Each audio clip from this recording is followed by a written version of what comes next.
আজকে শ্বশুর আব্বু আর জামাইকে পছন্দের সব রান্না করে খাওয়ালাম। সো হ্যালো এভরিওয়ান, আসসালামু আলাইকুম। আশা করি আপনারা সবাই ভালো আছেন, সুস্থ আছেন। আলহামদুলিল্লাহ আমি খুবই ভালো আছি। আগের একটা ভিডিওতে আমি আপনাদেরকে দেখিয়েছিলাম রুটি ফ্রোজেন করে রেখেছিলাম, তো সেটাই আজকে আমি নাস্তায় খাবো। আজকে ঘুম থেকে উঠতে উঠতে একটু লেট হয়ে গিয়েছিল। রুটিগুলোতে পলিথিন দেওয়ার কারণে একটার সাথে আরেকটা লেগে যায়নি, খুব সহজেই ছাড়ানো যায়। ঝটপট করে এখন আমি নাস্তাটা বানিয়ে নেব।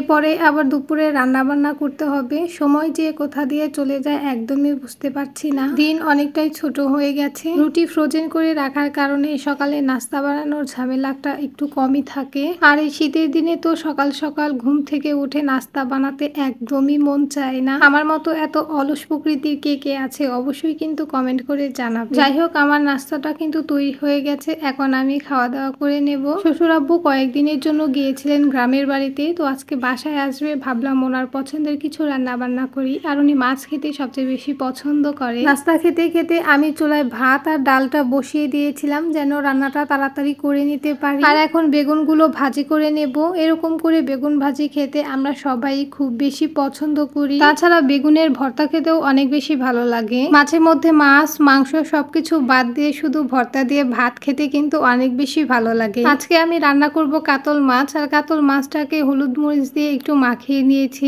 এখন হালকা ভাবে একটু ভাজি করে নেব। মাছটা একটু হালকা ভাজি দিয়ে রান্না করলে আমার মনে হয় তরকারিটা একটু বেশি মজা হয়। তারপরেও মানুষ আসলে এক একজন এক এক ভাবে খেতে বেশি পছন্দ করে। মাছগুলো ভাজি করে তুলে নিয়েছি, আর এখন কড়াইতে দিয়েছি কিছু পরিমাণ পেঁয়াজ, আর সবকিছু মশলা দিয়ে আমি ভালো মতো কষিয়ে নিয়েছি। মশলাগুলো ভালোভাবে কষিয়ে নিলে তরকারিটা এমনিতেই অনেক বেশি মজা হয়। এখন আমি ভাজা মাছগুলো দিয়ে দিব, আর দিয়ে দিব কয়েকটা টমেটো দিয়ে আজকে একটু ভুনা ভুনা করে রান্না করব। কাতল মাছ এইভাবে রান্না করলে অনেক বেশি মজা হয়। এখন মাছ আর মশলাটা আমি হালকা একটু কষিয়ে নেব।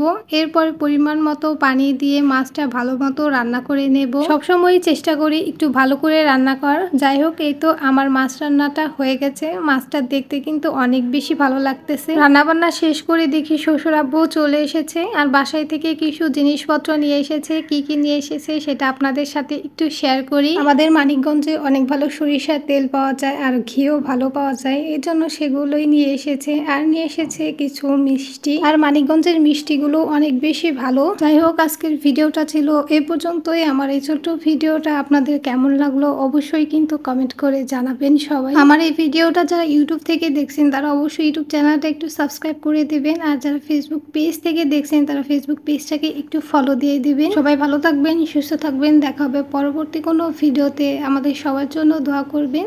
আল্লাহ হাফেজ।